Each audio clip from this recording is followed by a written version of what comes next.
Welcome, welcome. Chiefs First fans.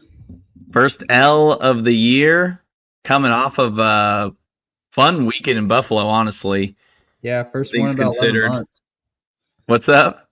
First one in about 11 months. Yeah.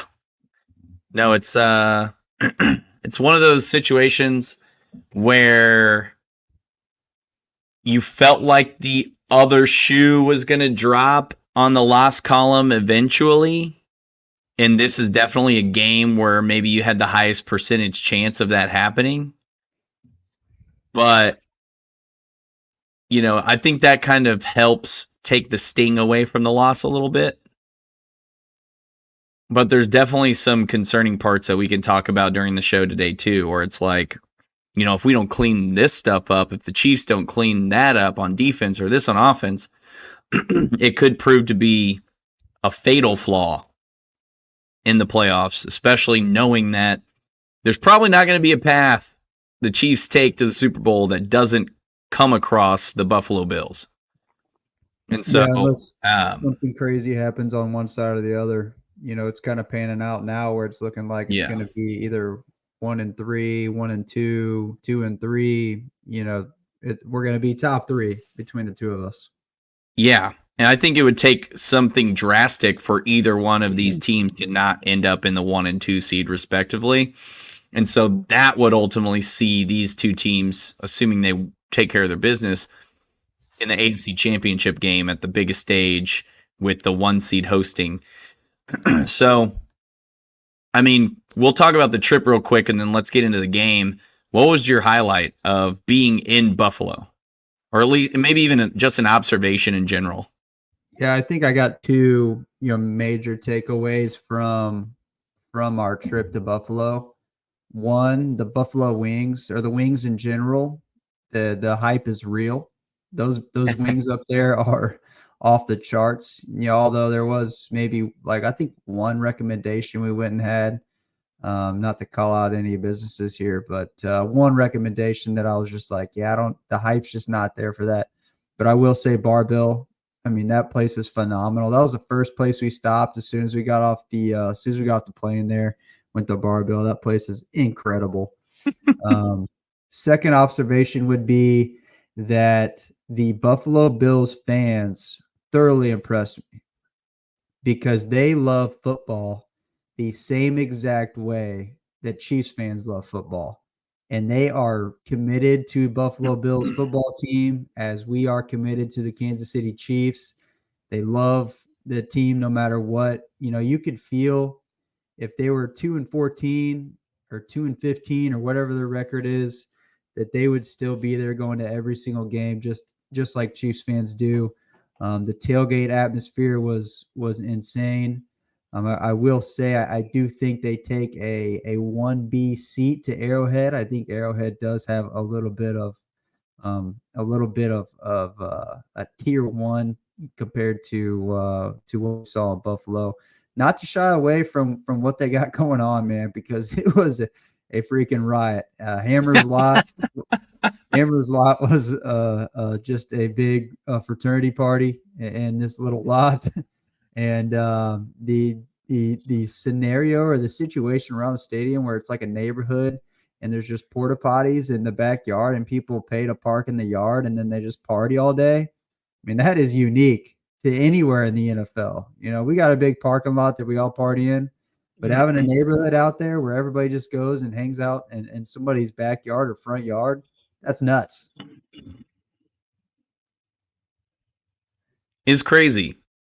It was crazy. I'll echo that for sure. With the unique setup of their tailgate. I mean, even the local businesses, like there was a car wash that had individual tailgates parked in each one of the bays that we walked by, and Trey and I luckily got dropped off at opposite ends of the stadium, so we got to meet in the middle and sort of talk about some of the things we saw on the way. So shout out to the folks in the Unnecessary Roughness bus for giving my side of our group a bunch of welcome to Buffalo shots, if you will. And shout out to the crew that hosted us for the most part out in Hammer's Lot because they were very hospitable and very welcoming. Although we did take a top tier approach when it comes to bags and cornhole, undefeated on the day. We did end up losing the game, but at least we got some tailgate victories before we got in there. So um, can't say enough about how cool it was to be out there. Um, and then from the wing side of things, big shout out to Sal because I really liked Sports City Pizza Pub too. That place was really Yeah. cool in there. Probably the most clever thing I saw out of all the trash talking happened there, and it was their special that they were running all weekend. Buy to get one free Chiefs jerseys, and they were all referee tops. So I thought that was pretty clever. And it wasn't just a, gimmicky thing. They had a stack of these referee polos in the corner of the room. So I thought that was pretty clever, pretty funny. Um, all around just a good time, man. All around a great time out there. Absolutely passionate fan base, and you can see that the comparisons between these two franchises really go deep, and the fan bases for each one too. So that was that was a lot of fun. You know, maybe we'll make a trip back out there sometime soon. Yeah, hope so. Let's talk about the game, man. Lost this one, of course. Final score being a 2-score deficit, 30-21. Josh Allen rumbling, bumbling, stumbling on fourth down to get himself in the end zone and pretty much put the nail in the Chiefs' coffin there. And really, I think the biggest consequence of this game is that it opened up the 1 seed, whereas if the Chiefs had won, it pretty much would have closed the door on that conversation. So, Trey, let's dive into this game, man. Absolutely. I think there's a few, or actually, let me start with this. Chiefs Kingdom Twitter or Chiefs Kingdom X has been off the rails for 48 Dramatic. hours at this point. I mean, it is absolutely nuts. People calling for Andy Reid, people calling for Brett Veach. I'm like, you guys are absolutely nuts to be saying this kind of shit after going 9-0 and losing our first game, and we just repeat a Super Bowl just 9 months ago. I mean, that is just crazy talk. But outside of that, I mean, there is some good conversation going on. A couple things that I've thought about since the game. You and I talked about them directly after the game and a little bit on Monday as well. Um, just to get started here, lack of run game. We never really established the run game early on, and that we never tried to get back to it or get to it throughout the game. And I just feel like there's a lack of trying to establish that run game and really to try to control the clock and control how long our offense was going to be on the field, because it felt like the defense was on the field for majority of the game. I don't know what the time of possession was, but I felt like we lacked in the run game pretty heavily. Something else you and I talked about just today or maybe last night, Dan, was the amount of reps that D-Hop got in the game. So I think D-Hop had some like 42, 43% of reps on the offense out of the receiver room. And the person who led reps in the receiver room was Xavier Worthy. And I'm not mad about him getting 66% of reps or whatever his number was, but at this point in the season, at this point where the offense is, to have the rookie wide receiver, the first overall pick for the Kansas City Chiefs, leading the receiving room in reps. I understand wanting to get him reps and get him in there and work out some kinks. Obviously, there's some kinks to work out after some of the plays we saw from him.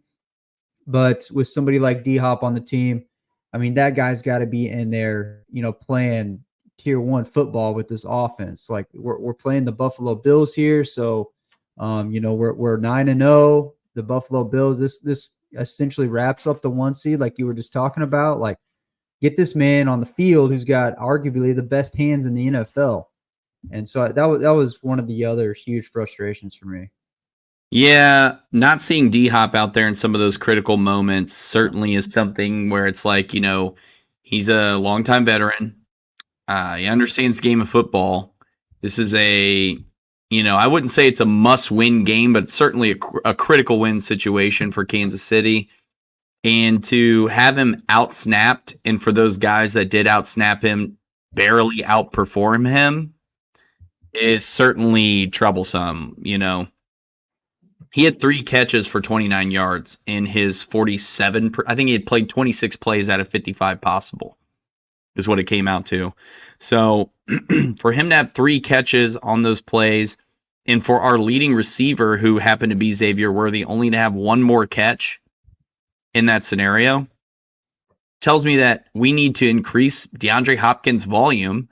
That would increase his stats and allow him to make a bigger impact on the game.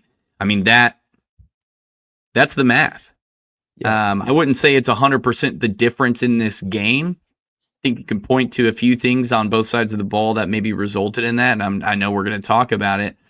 But since we're talking about DeAndre Hopkins, I think it's important that the Chiefs don't let their agreement for compensation dictate the quality of football that this offense can achieve on the field. Because it's a 60% threshold for DeAndre Hopkins. What that converts the 5th-round pick to a 4th-round pick that goes to Tennessee. And I think they're trying to front load it maybe here in the regular season so that they can push him at the back end. And, that's just not, I don't know. In my mind, that's just not good coaching or Agreed. good team management. Yeah, agreed. So I can there's those see that pieces next there. week against Carolina, but that's hard to fathom against Buffalo. Right. That's certainly a Carolina thing. Get up big in the first half, and they better. We'll talk about that later. Get up big in the first half and pull that guy. I mean, that's a situation where you manage snaps. That's the big complaint with the NBA. They got these guys sitting out critical games. Yeah. And now we're doing this in the NFL to manage compensation and what you're going to give up long term. What's the difference between a 4th and a 5th rounder, really?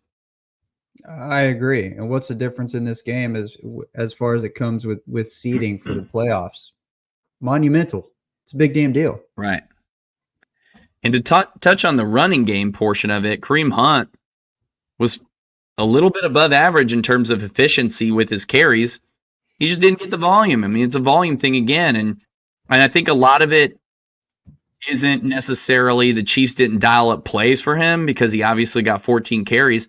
I think a lot of it was the errors the Chiefs offense committed that prevented them from being able to establish a run game. It's Mahomes getting sacked. It's the incomplete passes. It's the pass interference on a 2nd down or a conversion that you get that gets called back. There were so many of those moments in this game that led the Chiefs to these long 3rd down situations or just long fields in general that they had to kind of come up against. And you can't really run the ball in those scenarios. So I think it's a combination of errors that limited Kareem Hunt's volume. And, I don't think some of the conversation on X, like you were saying, like people are being really dramatic over there. And some of that is about Patrick Mahomes. Is he regressing? Is he not? Is it this or is it that? And I think a lot of that blame is certainly can fall on 15, right? I think there were some throws that weren't made. He chucked the ball up on a potential sack play, just a total duck, which ended up getting intercepted on that final drive through another pick.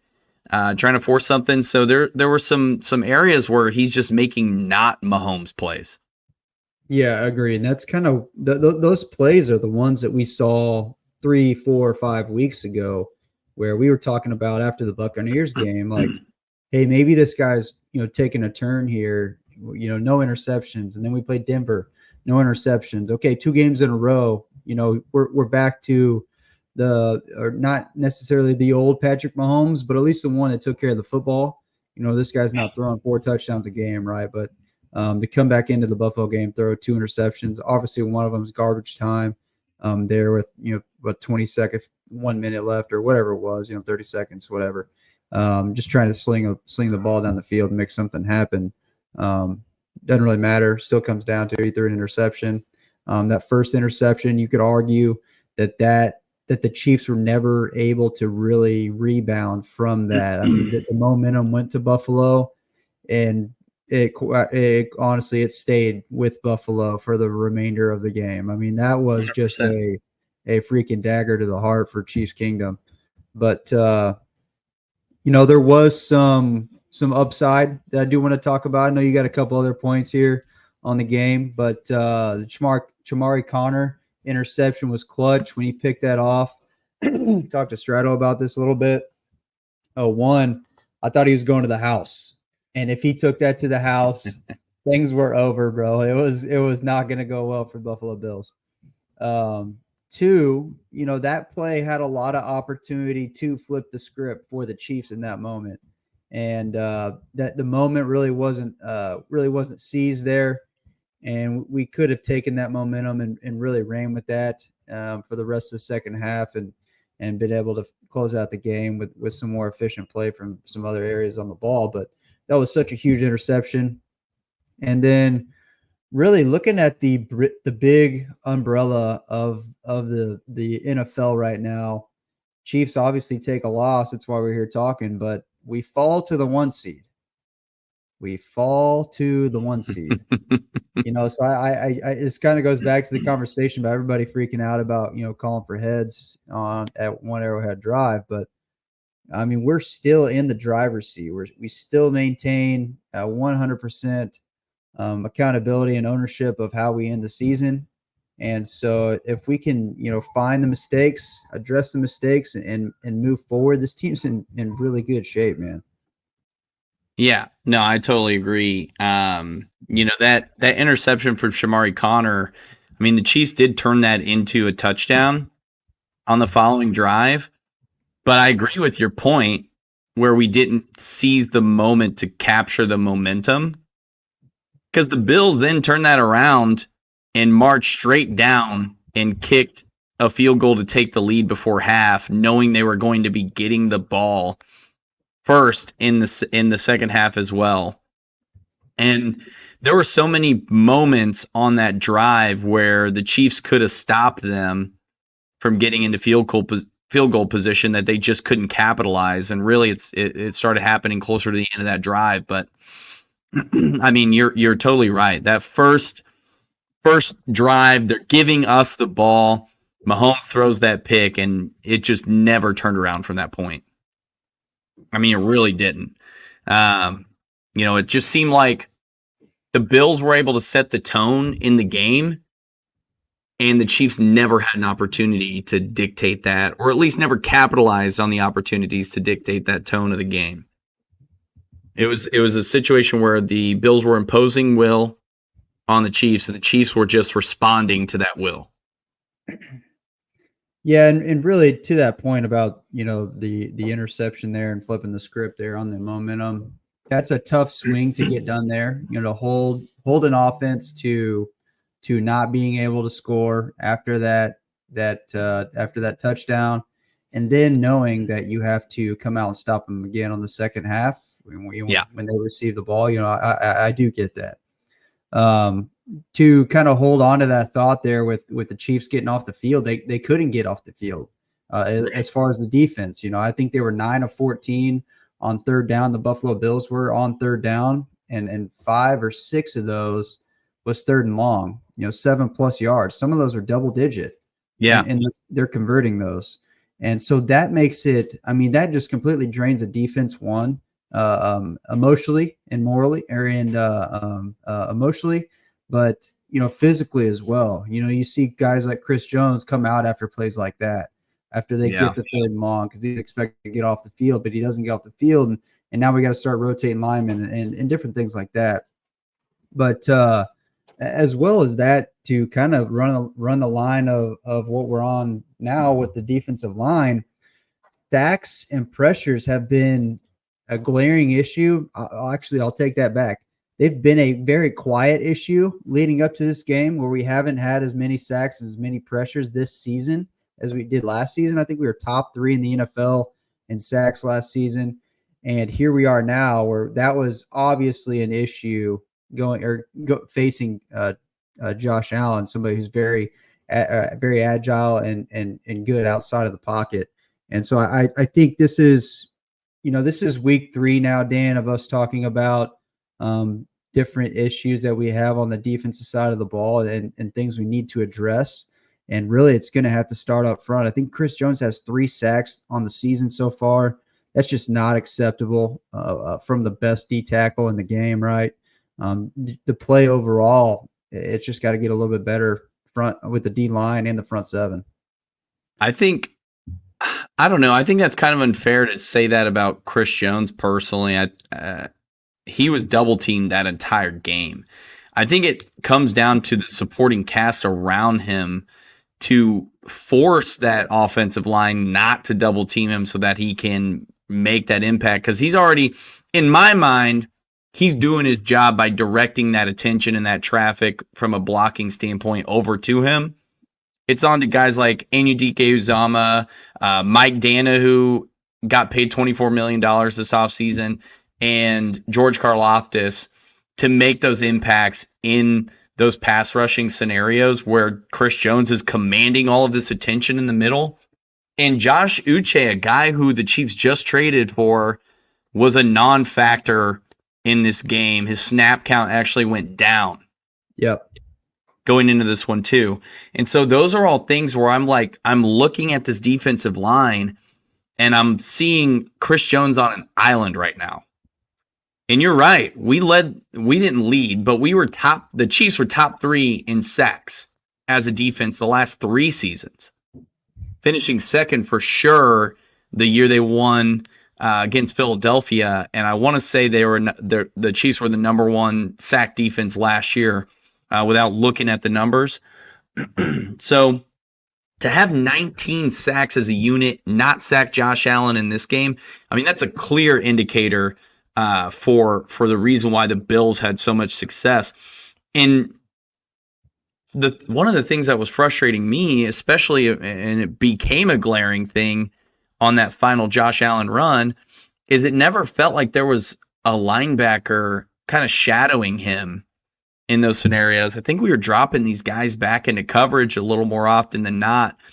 And, a number that's gotten thrown out that I've picked up is Josh Allen's quarterback rating in blitz scenarios. I mean, it's incredibly high. I think it was like 128 point something or other. And so he's been shining in those moments, and maybe that's the reason why we didn't blitz as much, or whatever the scenario was there. But there's a lot from a game plan perspective that I think the Chiefs were just outcoached on that side of the ball. I think the offensive game plan for the Bills was just that much better than the defensive game plan for the Chiefs, and Josh Allen was a freaking beast because of it. Yep. No, I agree with the coaching comment. I think we were outcoached on both sides of the ball, and not just the defensive side. The concern there is, again, with the point I made earlier about this is 3 weeks in a row that I felt like the defense has not been where it needs to be, where, throughout the first, let's call it 5 or 6 games, we really felt comfortable with this defense because they were winning us games where Patrick Mahomes was not winning those football games. And now it feels like we're at a point where you win a close one against Denver, you block the field goal to win it, which should have been a 10-point win, and then you drop the game to Buffalo by 9. You got beat by Buffalo by 9. That should be a 3-point game, whatever way it goes. That's not a 9-point game, right? And so I think there's concern on the defense side of the ball. Long term, not sure. Don't expect it, but short term things definitely got to turn around. Something to keep in mind: we play the Raiders in 2 weeks, and really here in about 10 days, and with that coming up, say what you want about the Raiders. Same situation with the Denver game. The Raiders are playing to win their Super Bowl when they play us. And so if these things don't get addressed, we're going to be talking about being 10-2 or 9-3 after the Raiders game. Like these small details on the defense side of the ball, got to get looked at and got to get addressed. 100%. A loss to the Panthers would floor me. I think that would be scorched earth situation. You thought Chiefs Twitter was bad now. Yeah, But I totally agree with you, man. Like these are the issues and errors that a team makes that has them losing games like that. And while these errors were made, the Chiefs were in contention up until Josh Allen ran that ball from about 30 yards out to get it into the touchdown into the end zone. Yeah. So, by the way, what a lights out play call, because everybody in the league knows if Pat gets the ball again, he's going to go down and score. 32 million people watching were thinking the same damn thing. They kick this field goal, Pat's going to go down and win it by 1 or 2. Right. Because we'll kick the extra point. Yeah, so I mean, lights out. That's another point for your coaching comment there. And McDermott said it in the presser after the game. We knew we couldn't give the ball back to Patrick Mahomes, and we had to take care of business, and we had to own the rest of the game. And they absolutely did. Can't give him a one possession game in that spot. 100% Mahomes is going to do what Mahomes does because he's been there so many times. But I mean, just a couple things I hope gets worked on.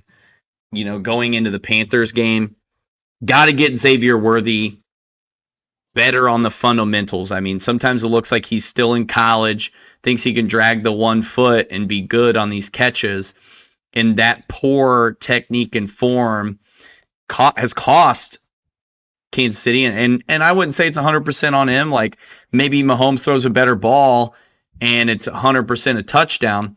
But at the end of the day, he's got to work on that footwork so that he can get both those feet in and make that diving catch to get out, because those are chunk plays that mean nothing now because of poor footwork on the sideline. I think that's a big thing. If Worthy is going to get the percentage of snaps that he's getting, he has to be buttoned up. Yeah. Rashee Rice, when he was getting those significant snap counts last year as a rookie receiver, he was buttoned up, and that's why he kept getting his number called. Xavier Worthy is going to turn into a gadget player if he does not get that stuff buttoned up. And it's early. I'm not saying that he will become this gadget player or will be the second coming of, whatever insert bus guy here. But it is certainly something that can be improved for him. I think with the offense just kind of sticking in this realm, Mahomes needs to improve his pocket presence. I think he senses phantom pressures because of the situation at left tackle where he's a little more frantic and panicked. And that's led to some scenarios where he's bailing out of the pocket earlier or running straight into the pressure instead of letting it come to him and making these plays. And then additionally, on the defensive side of the ball, it's finishing their pressures. I think those are the 3 key things that if the Chiefs can just retool that, just get like 25% more successful in those areas going into Carolina, and then build on that as you continue through the season, everything's going to be just fine. But it's just those small things.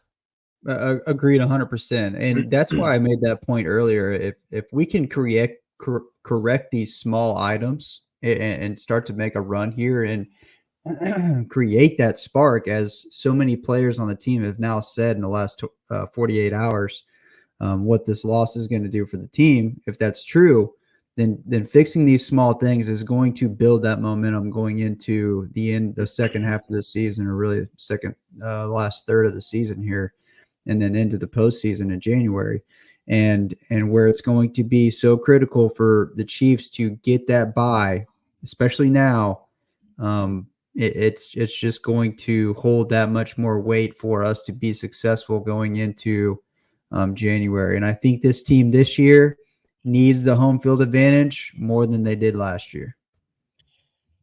I'm with you, man. So Buffalo, biggest competition for the 1 seed with Kansas City. They're on a bye next week. They face the Niners, Rams, Detroit Lions, and then it's kind of a cakewalk to end the season with back-to-back not back-to-back, but back-to-back divisional games. Two of those being to the Patriots, one to the New York Jets. Couple of key moments where the Bills can pick up a couple losses, but the Chiefs have a similar situation with teams like Cleveland. You don't know what you're going to get from them. You got Pittsburgh, who is proving to be a dominant team, especially with what they're doing on the defensive side of the ball. TJ Watt really worries me in that game. And with the Houston Texans getting healthier as well, still left on the Chiefs' schedule. That's just kind of looking ahead for the consequence of that one seed, man. Let's just pack this L up, put it in the rear view, learn from it, and it's on to Carolina. Sure is. I'm a player for that one, buddy. Hell yeah. Well, man, it was a freaking blast in Buffalo.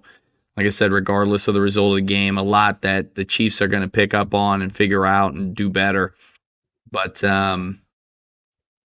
yeah, let's keep pressing on. We're Chiefs Kingdom. We're Chiefs Kingdom, baby. We're golden. All right, y'all. Appreciate you for listening. Thanks for tuning in. You can check us out on the free Odyssey Sports app, Spotify, Apple Podcasts, and the Odyssey Sports YouTube page if you want to check out the video feeds. Had a really cool episode last week with Sal Capacci out in Buffalo. Thank you for the recommendations on that as well, Sal. And I don't know, Trey, you got anything else for the people? Nope. Chiefs Kingdom, stay resilient. Stay with the team. We said this a couple times last year, and things end up panning out for us last year. So stick with it. Don't lose faith. We are still the 1 seed right now, and we only have 1 loss on the season. If you haven't looked back through the wins and loss columns, so all hell is not breaking loose. We will be okay. Truth. All right. Peace. Go Chiefs.